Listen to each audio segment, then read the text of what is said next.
Bien, hermanos. Entonces, como les dije, vamos a estar viendo el objetivo de la membresía, la edificación del cuerpo de Cristo. Mucha gente piensa en la membresía de la iglesia como un mero acto de poner su nombre en una lista. Si eso es todo lo que es, no es sorprendente que se sientan indiferentes hacia este asunto. Pero basados en nuestro estudio hasta el momento, deberíamos estar desarrollando una imagen de la membresía de la iglesia en nuestras mentes, que es mucho más que tener tu nombre en una lista. En tu opinión, ¿de qué forma debería impactar la membresía de la iglesia en tu vida como cristiano? ¿Cómo debería de impactar la membresía de la iglesia en tu vida como cristiano? Semanas pasadas hemos dado ya la definición de lo que es membresía. Dijimos que es un pacto, un acuerdo entre la iglesia y los miembros, donde hay responsabilidades y obviamente también ciertos privilegios, ¿sí? Entonces, ¿cómo debería eso impactar a tu vida como cristiano? ¿Solo ir y venir todos los domingos o estar comprometido unos con otros en la edificación del cuerpo de Cristo? Nuestra idea principal de nuestro estudio bíblico, hermanos, es que cada uno de los miembros ayuda a toda la iglesia a crecer en madurez en Cristo.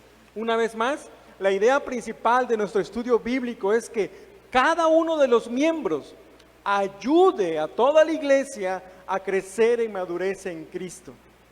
Algunos estarán pensando, ¿pero qué no eso es responsabilidad del pastor? ¿No eso es responsabilidad de los líderes? Bueno, si usted está pensando de esa manera, no había entendido o no ha entendido lo que es la membresía dentro de una congregación local. Y ese es el objetivo de la membresía, hermanos. Cada uno de los miembros ayude a toda la iglesia a crecer en madurez en Cristo. Vamos a estar profundizando en el pasaje de Efesios capítulo 4, especialmente los versículos 12 al 16. Para los que han leído el capítulo 1 al 17, no hay ningún problema, es parte del contexto de la sugerencia de la tarea, vamos a decirlo de esa manera, que se le pidió a la iglesia local que leyera durante la semana para poder entender mejor lo que vamos a estar enseñando, lo que vamos a estar hablando.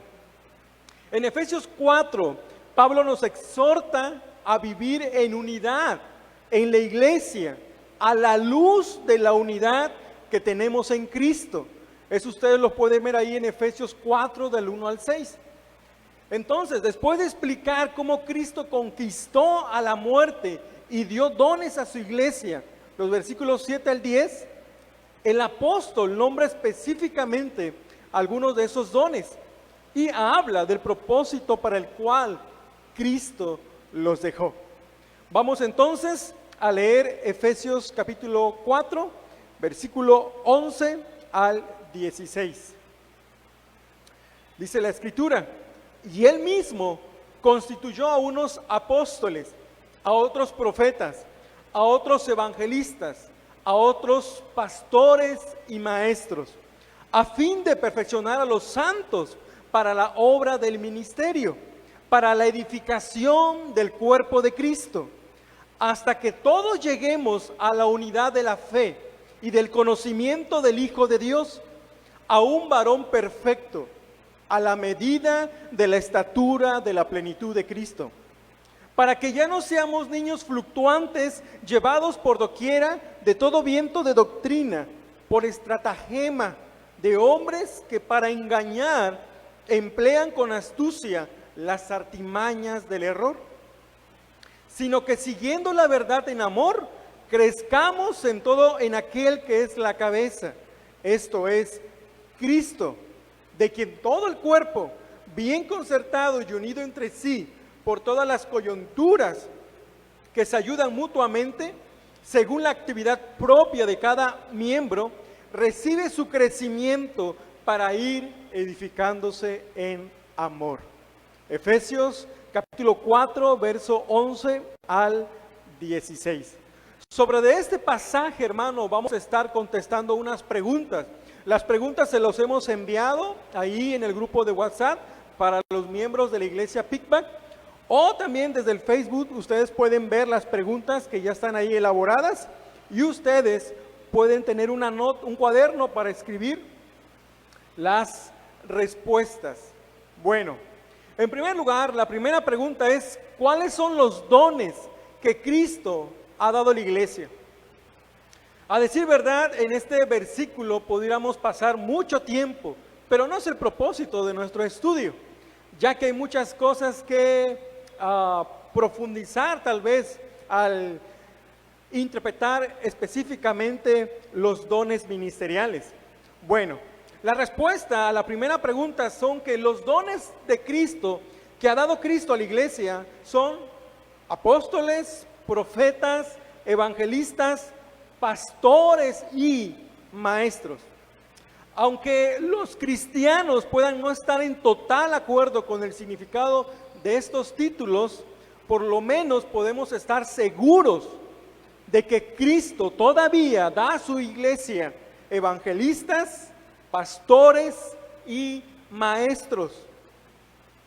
En otras palabras, los ancianos, que son los pastores maestros, deben enseñar la palabra de Dios.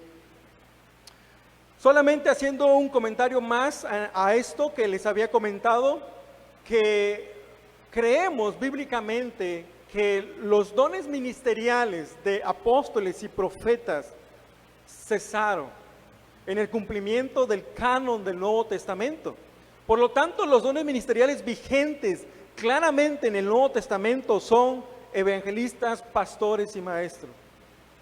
Y esto lo podemos entender claramente, uno, ya lo dijimos, por el cumplimiento del canon del Nuevo Testamento. Número dos, lo podemos ver por las últimas epístolas pastorales que el apóstol Pablo escribió. Ya no hizo referencia a apóstoles ni a profetas, sino exclusivamente a pastores maestros. Entonces, los ancianos, que es otro término para usar para pastores, deben enseñar la palabra de Dios. Y lo queremos recordar en 1 Timoteo capítulo 3, verso 2. Dice: pero es necesario que el obispo, otra palabra intercambiable para pastor y anciano, sea irreprensible, marido de una sola mujer, sobrio, prudente, decoroso, hospedador, apto, para enseñar. Y esa frase, apto, es la que nos interesa por este momento, ¿sí? El pastor maestro debe de enseñar la palabra de Dios. Esa es una principal función de un pastor maestro. Tito 1:9, otra carta pastoral, dice: retenedor de la palabra fiel, tal como ha sido enseñada, para que también pueda exhortar con sana enseñanza y convencer a los que contradicen. Cuán importante, hermanos, estamos viendo la función de pastor maestro, de enseñar la palabra de Dios, porque es el alimento espiritual de una congregación. Y estos son los dones vigentes que siguen: pastor maestro, incluyendo, como dijimos, el de evangelista, ¿sí? Bueno, entonces la respuesta son evangelistas, pastores y maestros. Son los dones que Cristo ha dado a su iglesia. Pero algunos estarán preguntando: ¿y qué con los apóstoles y profetas? Bueno, es verdad que está en la Escritura, ellos tuvieron su función, dejaron la base. ¿Recordarán ustedes Efesios 2:20? Estamos en el fundamento de los apóstoles y profetas. Obviamente la piedra angular es Jesucristo. Y sobre los apóstoles y profetas, los pastores maestros vienen a seguir levantando la edificación para el cuerpo de Cristo, ¿sí? Otra cosa importante que es bueno recordar y para seguir entrando en nuestro objetivo de la membresía, es que es Cristo quien edifica su iglesia. Recordemos las palabras de Jesús en Mateo capítulo 16, versículo 18, dice: y yo también te digo que tú eres Pedro, y sobre esta roca, no vamos a discutir tanto de eso, se refiere a Cristo, edificaré mi iglesia, y las puertas del Hades no prevalecerán contra ella. La edificación debe llevarse de acuerdo a su plan. ¿De quién? De Cristo. Es Cristo quien está edificando su iglesia, mi iglesia, dice Cristo. Y obviamente lo va a hacer a través del diseño que Él ha dejado. Tristemente hoy en día hay muchos que quieren apegarse de manera seria, firme, con relación a ciertos seminarios, cursos como son Iglecrecimiento. Y hasta cierto punto no está nada mal cuando los principios están basados en la palabra de Dios. Pero cuando esos principios no tienen nada que ver con la Escritura, sí tienen problemas. Porque el diseño de Dios para que su iglesia crezca no es mercadotecnia, no son luces, no es música, no es entretenimiento. El plan de Dios para la edificación del cuerpo de Cristo, hermanos, es lo que Él ha dejado. Y específicamente Efesios 4, 11 al 16, podemos ver el principio para la edificación del cuerpo de Cristo. No hay más. No tuviéramos que estar inventando la rueda o buscar maneras para querer crecer o edificar, ¿sí?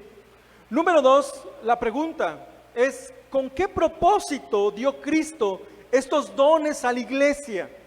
Efesios 4:12.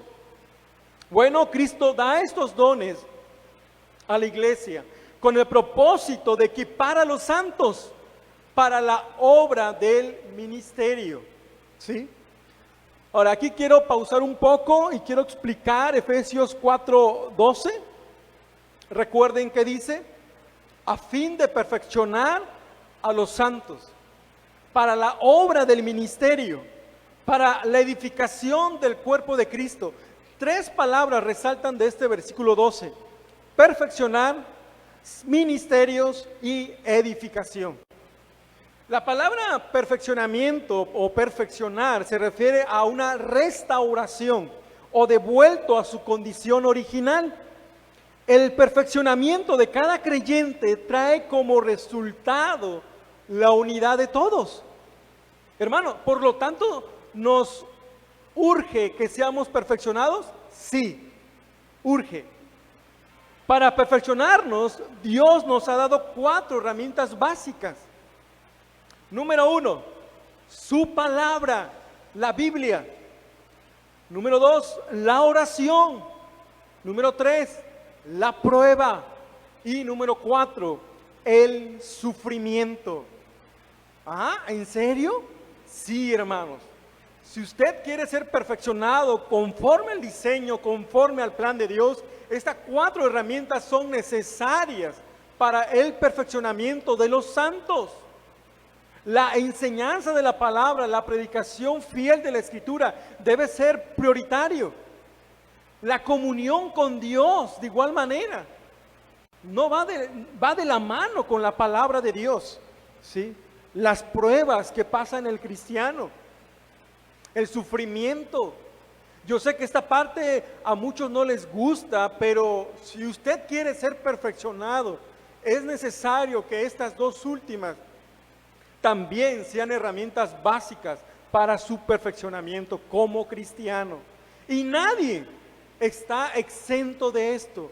Todos pasamos pruebas, todos pasamos sufrimientos, ¿sí? Y eso es parte del perfeccionamiento. Número 2, la palabra ministerio. El pastor maestro equipa a las personas bajo su cuidado espiritual. Y estas deben involucrarse de manera activa en la obra del Señor. ¿Qué queremos decir con esto? Bueno, una de las funciones de esos dones ministeriales que dijimos, especialmente de pastor maestro, es capacitar. ¿Para qué? Para que la iglesia sirva. Pero, a ver, ¿qué no son los líderes o el pastor que debe hacer toda la obra del ministerio? Yo sé que muchos piensan así, pero si usted ha llegado hasta aquí en este estudio, yo creo que está comprendiendo que estaba equivocado en cuanto a la membresía de la iglesia. Hermanos, el pastor maestro capacita a los miembros de la congregación para que hagan la obra del ministerio. Y como vuelvo a decir, esto no es común en la mente de la iglesia local. El pastor capacita, entrena sólidamente en la palabra para que hagan la obra. Evangelismo, incluso puedan aconsejarse unos a otros, puedan compartir las buenas nuevas a los inconversos, puedan defender su fe ante herejías, sectas, religiones falsas. Sí, eso es lo que dice la Escritura. Vuelvan a leer Efesios 4:12. A fin de perfeccionar a los santos es propósito, la obra del ministerio. Ahí está, no lo estoy inventando. Y es nuestra tercera palabra, la edificación del cuerpo de Cristo. Y hermanos, la mera asistencia a una iglesia no es más que el pobre sustituto para la participación activa del ministerio. Sí, en otras palabras, si usted solamente fuera de este confinamiento que estamos pasando, solo viene a la iglesia y piensa que eso es parte de su membresía de la iglesia, está equivocado. ¿Por qué? Porque realmente es ser activo, ser servicial dentro del cuerpo de Cristo, con los dones espirituales que Dios le ha dado. De esa manera estamos ejerciendo el ministerio. Número 3, edificación. Se refiere literalmente esta palabra a la edificación de una casa. Los arquitectos, las personas que trabajan en construcciones de casas se entiende mejor esto, ¿verdad? Entienden esto y creo que es común también a nuestro conocimiento. El énfasis que se hace aquí es su edificación de la iglesia de manera interna a medida que todos los creyentes son nutridos con miras a un servicio fructífero por medio de la palabra. Fíjense, el fundamento, la primera piedra lo puso Cristo. Él va a edificar su iglesia. Número 2, apóstoles y profetas han puesto las bases. Número 3, los pastores maestros van a edificar sobre esa base. ¿Qué van a usar? La palabra de Dios. ¿Se dan cuenta por qué hemos venido enfatizando mucho la escritura, la palabra? Porque esto es prioritario, hermanos. Esto es una necesidad. Y si la iglesia no entiende la prioridad de escudriñar la palabra, nos vamos a estancar, nos vamos a quedar. No se trata de algún plan ingenioso o muy entretenido para que la iglesia crezca. No, es volver a la escritura, es hacer el plan de Dios que Él ha diseñado, ¿sí? La maduración de la iglesia está vinculada, está unida con el aprendizaje y la obediencia a la revelación de las Escrituras. ¿Sí? Aprendizaje y obediencia. ¿Para qué? Para que esto pueda llevarse a cabo, hermanos. Número 3, para los que nos siguen con las preguntas. Según este pasaje, ¿quién es el que hace la obra del ministerio? ¿Cómo se diferencia esto a la forma en que solemos pensar acerca del ministerio de la iglesia? Bueno, me he adelantado y he dicho parte de esta respuesta. ¿Quién hace la obra del ministerio? Muchos dirían, el pastor, los líderes, los santos. Volvamos a Efesios 4:12, dice, a fin de perfeccionar a los santos. ¿Quiénes son los santos? La iglesia, hermanos. La iglesia son los santos, ¿sí? Este es el diseño básico de Dios para edificarnos. Todos ellos, quienes hacen la obra del ministerio. Esto es diferente al modo en que solemos pensar acerca del ministerio en la iglesia, porque tendemos a pensar que solo los pastores, como he dicho anteriormente, a tiempo completo llevan a cabo el ministerio y que nosotros somos los que somos ministrados. Esa es la idea errónea. No es así. Los santos hacen la obra del ministerio. Según Pablo, los pastores nos equipan, nos entrenan para la obra del ministerio. Lo cual significa que nuestra labor en la iglesia es mucho más importante de lo que normalmente pensamos. Sí, amado hermano, hermana, usted es una pieza importante dentro de la congregación local. Su ministerio importa mucho. No debería usted estar nada más siendo un miembro que pase lista, por así decirlo, sino estar activo dentro de la obra de Dios. Ese verdaderamente es un verdadero cristiano activo dentro de la iglesia. Número 4. ¿Cuál es el objetivo del crecimiento de la iglesia? Bueno, Efesios 4:13 nos los va a recordar. Y la otra pregunta en este punto número 4. ¿Qué nos enseña esto acerca de cómo deberíamos o no deberíamos evaluar nuestra iglesia? Volvamos a Efesios 4:13, o mejor dicho, leamos Efesios 4:13 y dice: hasta que todos, ¿de quién está hablando? De los santos, recuerden el contexto del verso 12, hasta que todos lleguemos a la unidad de la fe y del conocimiento del Hijo de Dios, a un varón perfecto, a la medida de la estatura de la plenitud de Cristo. El objetivo del crecimiento de la iglesia es que cada miembro pueda llegar a la unidad de la fe. ¿Qué es la unidad de la fe? Es interesante la palabra unidad de la fe. No necesariamente se está refiriendo a tu confianza que depositaste en Cristo, no. Se está refiriendo al cuerpo general de la verdad cristiana, a la doctrina cristiana como tal. Sí, en este contexto la palabra fe se usa de esa manera, al conjunto de la verdad cristiana, de la doctrina. Y dice el apóstol Pablo, cada miembro pueda llegar a la unidad de la fe. ¿Qué tan importante es conocer las escrituras, la doctrina? Incluso, ¿qué tan importante es conocer la teología sistemática?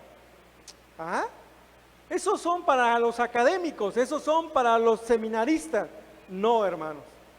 He platicado eso con algunos hermanos y les he dicho que todos somos teólogos.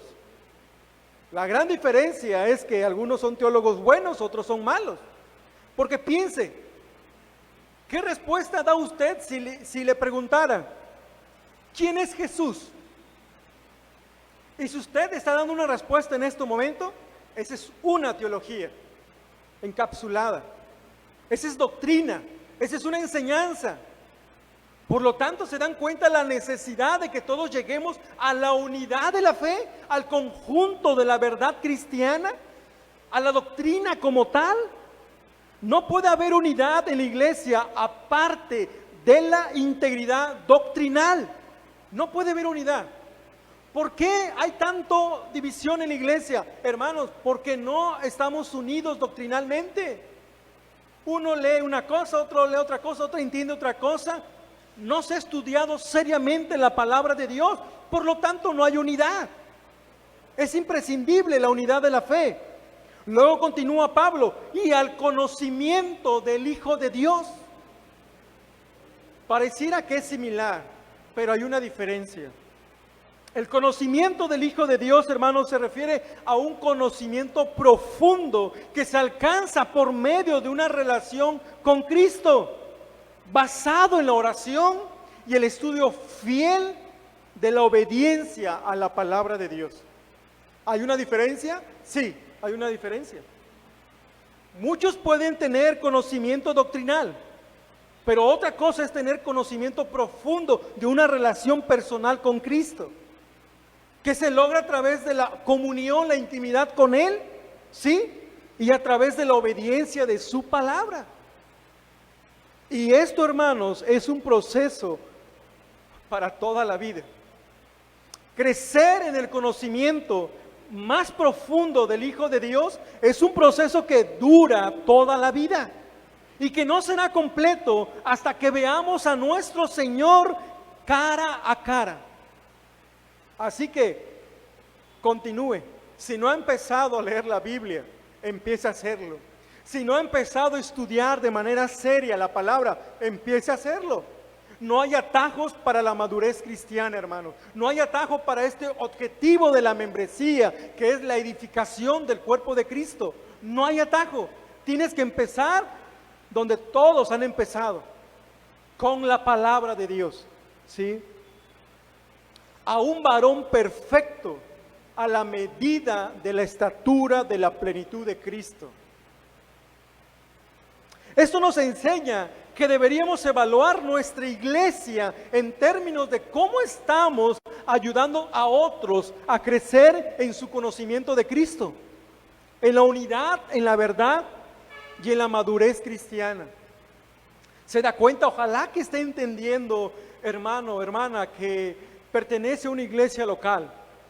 Es importante su ministerio dentro de la iglesia. No obstante, con demasiada frecuencia evaluamos nuestra iglesia basándonos si nos gusta la música que se tocó el domingo. Aunque obviamente es importante que esté basado en la palabra. Si el culto es entretenido. Si la iglesia suple nuestras necesidades y otras muchas cosas. Más bien, deberíamos preguntarnos cómo lo estamos haciendo nosotros. ¿Y cómo lo están haciendo otros con respecto a la edificación de todo el cuerpo en la madurez del conocimiento de Cristo? Hermanos, no se trata de mercadotecnia en la edificación del cuerpo de Cristo. No se trata de luces, no se trata de entretenimiento, no se trata de salidas. Está el diseño aquí en la palabra de Dios. Él ha dejado dones ministeriales para la edificación del cuerpo de Cristo. No tenemos que inventar la rueda, solo tenemos que acatarnos al diseño original de Dios. Pregunta número 5. ¿Qué amenaza para la iglesia tiene Pablo en mente en Efesios 4:14? Y vamos a ver cómo todo tiene un seguimiento, algo lógico. ¿Cuál es la amenaza que Pablo está hablando en Efesios 4:14? Volvamos al verso 14 y dice: para que ya no seamos niños fluctuantes, llevados por doquiera de todo viento de doctrina, por estratagema de hombres que para engañar emplean con astucia las artimañas del error. En pocas palabras, la amenaza para la iglesia que Pablo tiene en mente es la falsa enseñanza. Tristemente, la falsa enseñanza está alcanzando incluso a iglesias evangélicas. Hay uno nuevo, y es el revisionismo de la palabra de Dios. ¿A qué nos estamos refiriendo cuando hablamos del revisionismo? De la reinterpretación de las escrituras para respaldar el matrimonio gay, el matrimonio homosexual. Eso viene, hermanos. Esto es como una ola. En el extranjero, Estados Unidos, eso ya está. Iglesias evangélicas aceptando y tolerando el matrimonio gay. Bienvenido, ¿eres cristiano? Ok. Y lo interesante es que hay homosexuales que están de acuerdo con el cristianismo, pero en porciones que la escritura dice que eso es pecado, ellos dicen no, lo has malinterpretado. Mira, esta es la manera correcta. Eso es una falsa enseñanza. Y eso es lo más novedoso. Tal vez no ha entrado tan fuerte, tal vez en nuestra región del Istmo, pero no está tan tarde en saber más acerca de esto. Y las otras que ya conocemos, ¿verdad? El carismatismo, cosas emocionalistas, cosas según que es mover del espíritu, que puedes hacer puedes entrar en un éxtasis o algo. No, falsa enseñanza. Esa es la amenaza que Pablo tiene en su mente cuando está hablando en Efesios 4:14. Muchos evangelistas, y es que ahí empieza, hermanos, muchos evangelistas han presentado un evangelio fácil, sin compromiso real. La oración del pecador, ya eres cristiano, pasa al frente ya. Haz esta oración, cierra tu ojo, ya, eres hijo de Dios. ¿Dónde dice eso la Escritura? ¿Dónde dice eso? La conversión se trata de fe y arrepentimiento, ¿sí? Entonces, muchos evangelistas han presentado un evangelio fácil, sin compromiso real. Y muchos pastores han enseñado un mensaje casi carente de contenido. Sienten que por explicar la Biblia va a ser aburrido para la congregación. Entonces no, mejor algo que sea más dinámico, interesante para ellos. El pastor, el príncipe principal de los pastores, que es Cristo, nos ha dejado su palabra para enseñarle a ellos, a la iglesia. ¿Recuerden la predicación del domingo pasado? Alimenta mis ovejas, apacienta mis corderos. Todo basándose de la palabra de Dios. No para entretener a la iglesia, no para hacerlos sentirlos bien. Pero es que si no les hablo así de manera motivacional, se van a ir. Que se vayan. Queremos iglesia sana. Queremos cristianos sólidos. Porque lo contrario son los que van a dividir a la iglesia. Queremos cristianos serios en la palabra de Dios, para que haya unidad en el cuerpo de Cristo. Ese es el diseño que Dios ha dejado, ¿sí? En muchos lugares, el cuerpo de Cristo no ha sido edificado en la sana doctrina, ni en la obediencia fiel. En consecuencia, hay una poca solidaridad doctrinal. A eso hacemos referencia a la unidad de la fe. Y poca madurez. Y eso estamos haciendo referencia al conocimiento del Hijo de Dios, a la medida de la estatura de la plenitud de Cristo. Número 6. ¿Qué dice Pablo? ¿Qué ocurrirá una vez que todos lleguemos a la madurez? Es verdad que hay una madurez hasta la venida del Señor. Pero hermanos, aquí hay una implicación de una madurez que se puede lograr gracias a los dones ministeriales que Dios ha dotado a hombres fieles para la edificación de la iglesia, del cuerpo de Cristo. ¿Qué va a ocurrir entonces cuando todos lleguemos a la madurez? Pablo dice que una vez que maduremos, deberíamos ser capaces de hacer frente a los falsos maestros. A veces pienso que la falsa enseñanza que se está infiltrando en la iglesia es como un juicio de Dios para las iglesias. ¿Cómo? Si ya se te dijo que tú tienes que leer, estudiar la palabra, aprender de la escritura, sana doctrina, y no lo quieres hacer, te aburre la escritura, te da sueño la escritura. Ok, escucha lo que quieres. Y lo triste, las consecuencias vienen. Eso pasó con el G12. Muchos les gustó, ¿verdad? Y eso pasó, digo, porque hubo un movimiento acerca de eso. Se escondían, se iban en grupos de retiro, hacían tantas cosas, el pacto de silencio, un cordero literal que se mataba, ponían sus pecados en una cruz. Esas personas regresaban tal vez una semana emocionados, pero después de eso parecían un globo destripado. Y así pasa con las personas que solo dependen de que se les hable a sus emociones y no que se les enseñe la palabra de Dios. Eso es triste, ¿sí? Deberíamos entonces hacer frente a los falsos maestros, ¿verdad?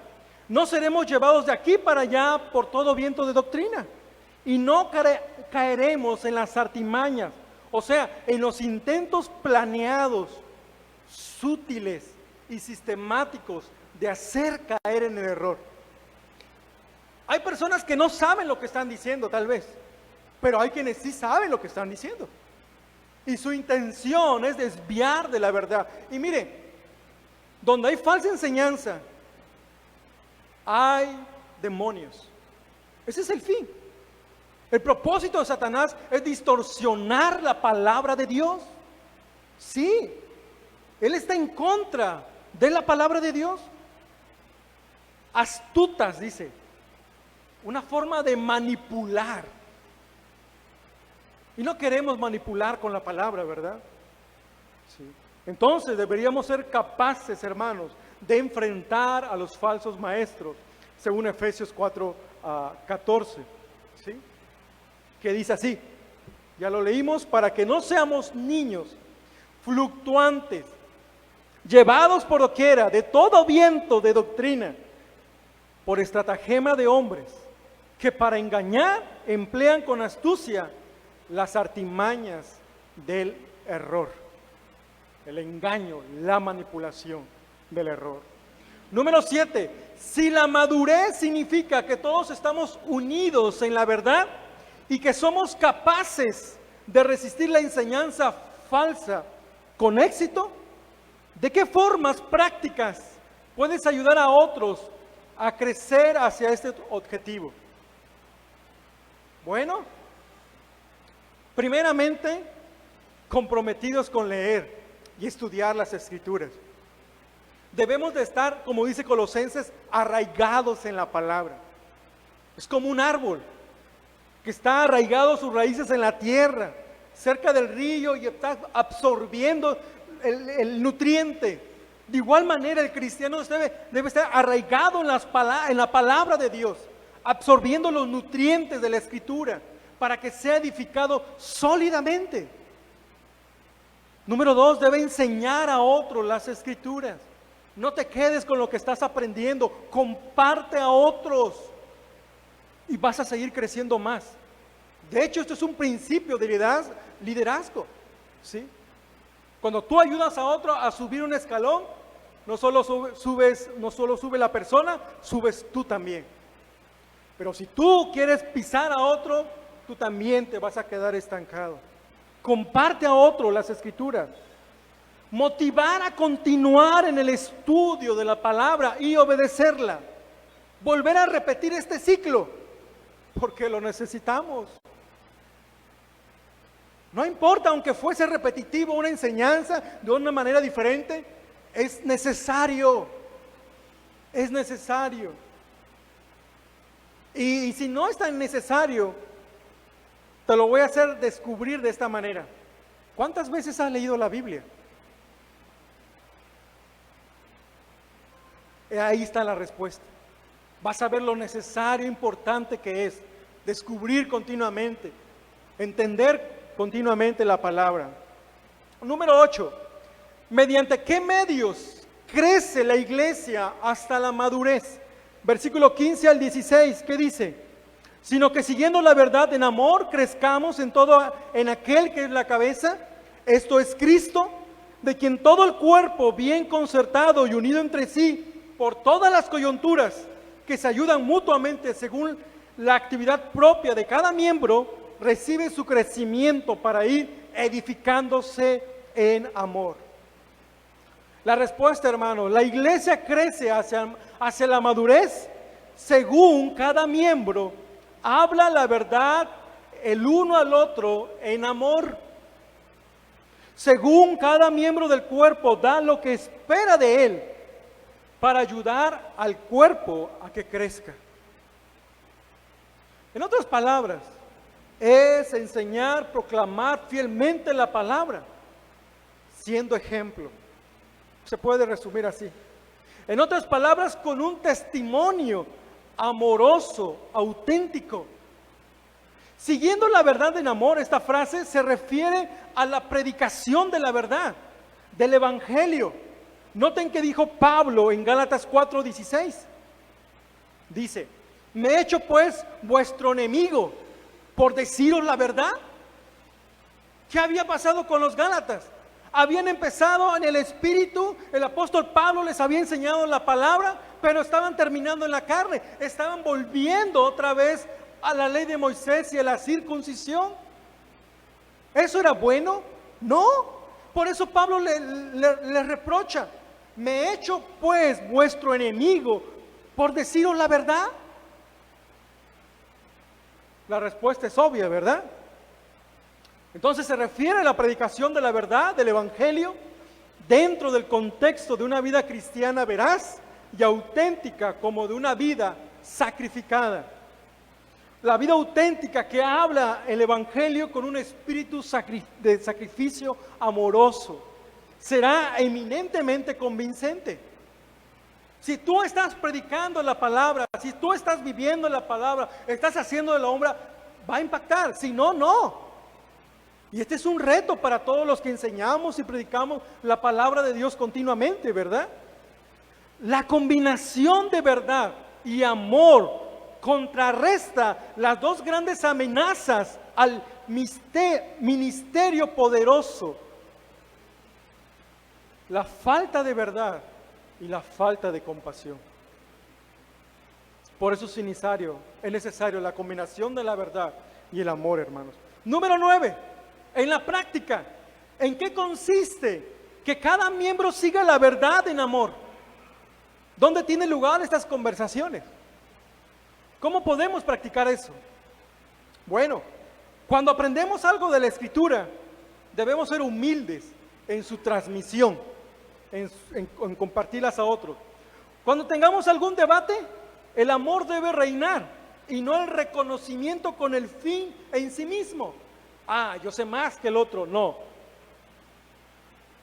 Debemos tener paciencia al que estemos enseñando. Ser amables a los que evangelizamos y enseñamos. Sufrir en el discipulado. Hermano, aunque tal vez no estamos siendo perseguidos por nuestra fe acá en el Istmo, sí se sufre por el discipulado. A veces cosas básicas, cuando vas a iniciar, no te recibió, no está, pero sí está. Su otra familia te pone cara feo y así empieza.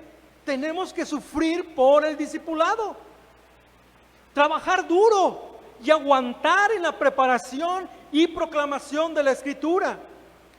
¿Cómo? ¿Qué dices? Hermano, preparar una enseñanza, aunque tengamos una guía, siempre demanda tiempo, demanda estudio. Si vas a predicar, demanda tiempo, demanda estudio. A veces siente que no queda. Aguanta. Incluso a líderes, a miembros, aguanta. Trabaja duro. Esto es parte de lo que Pablo hizo allá en segunda de 1 Tesalonicenses 2, 7 al 12. Por tiempo no lo voy a leer. Ser irreprensibles con los hermanos. Como le digo, no es tan fácil, es una lucha constante. Hay tantas cosas que están sucediendo, pasando. Animarnos y consolarnos unos a otros. Instruirnos constantemente en la perseveración de las Escrituras. Todo esto en la práctica, ¿en qué consiste? Que cada miembro siga la verdad en amor. Número 10. ¿Qué porcentaje del cuerpo debe de contribuir para que el mismo crezca adecuadamente? Noten Efesios 4:16, hermanos. Dice Efesios 4:16, de quien todo el cuerpo bien concertado y unido entre sí por todas las coyunturas, que se ayudan mutuamente según la actividad propia de cada miembro, recibe su crecimiento para ir edificándose en amor. La pregunta fue, ¿qué porcentaje, qué cantidad de la iglesia debe de contribuir para que él mismo crezca adecuadamente. Todos, el 100%, hermanos, el 100%.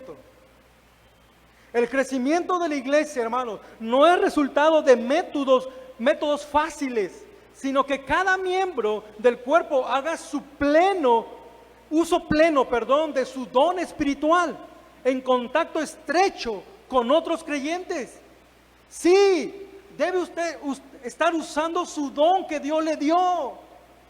Pero hermano, tengo 5 años, pero no sé cuál es mi don. ¿Qué estás esperando? Acércate a un líder, descubre, ora a Dios, lee la Biblia, un libro cristiano que te ayuda acerca de esto.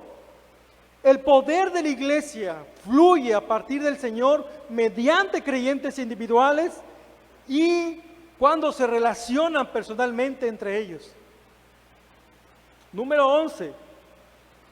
¿De qué manera la práctica bíblica de la membresía de la iglesia ayuda a contribuir a la clase de crecimiento que describe este pasaje? Voy a empezar a resumir. Rendir cuentas, el compromiso de los miembros, el conocimiento de los líderes de la iglesia. Es importante rendirnos cuenta unos a otros. Hermano, estoy teniendo esta debilidad. Cuéntale a alguien sólido en la fe, maduro, que te pueda aconsejar, que te pueda enseñar. El compromiso unos con otros, ¿sí? El conocimiento de los líderes de la iglesia. O sea que deben de conocer a sus miembros para poder asistirles espiritualmente, ¿sí? Número 2, hermanos. ¿Cómo sería obstaculizado el crecimiento de una iglesia si no se practicase la membresía? Pues no iba a haber rendición de cuentas y cada quien va a hacer lo que quiere, cada quien va a vivir en pecado, en inmoralidad. No hay compromiso unos con otros, ¿sí? No se iba a conocer quién es miembro y quién es no, quién está comprometido dentro de la obra y quién no, ¿sí? Número 13. ¿Cómo crees que tu contribución al crecimiento de la iglesia sería afectado si no fueras un miembro de la iglesia a la que asistes regularmente? No va a haber grado de compromiso, no vas a ser responsable. Si no soy miembro, ¿en qué puedo ser responsable? No va a haber ayuda ni ánimo, no lo va a haber.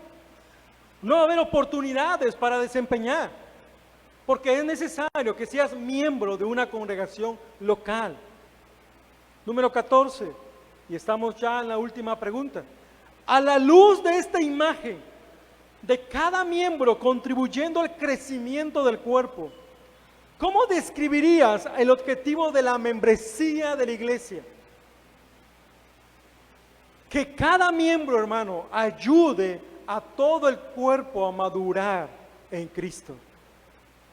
No solo se trata de llevarnos bien y de relajar y sentirnos contentos por un momento, no, el fin es la madurez en Cristo. ¿Qué pasos concretos podrías dar para ayudar a que tu iglesia crezca hacia la madurez en Cristo? Hermanos, enseñando las Escrituras, orar por ellos, ser ejemplo, colaborar en el evangelismo, vivir en armonía con cada uno de los hermanos. La suma de todo lo afirmado por estas verdades es que cada creyente individual debe mantenerse en una estrecha intimidad con Jesucristo, usando fielmente su don espiritual, en contacto cercano con cada creyente que encuentre en su iglesia local. Y por medio de tal compromiso y ministerio, el poder del Señor fluya para ir edificándose el cuerpo en amor. Oremos. Señor, te damos gracias por este tiempo que hemos tenido de escuela dominical. Hemos visto acerca del objetivo de la membresía, qué tan importante es la edificación del cuerpo de Cristo, la responsabilidad, es de todos, es de cada creyente individual, de desempeñar el don o los dones ministeriales que tú nos has dado. Ayúdanos, Señor, ponerlo en práctica, ayúdanos a seguir edificándonos en amor unos a otros. Queremos ser una iglesia no sensacionalista, sino sólida en la roca, sólida en la palabra de Dios. Gracias, Padre, por todo. A ti sea la gloria en el nombre de Cristo. Amén.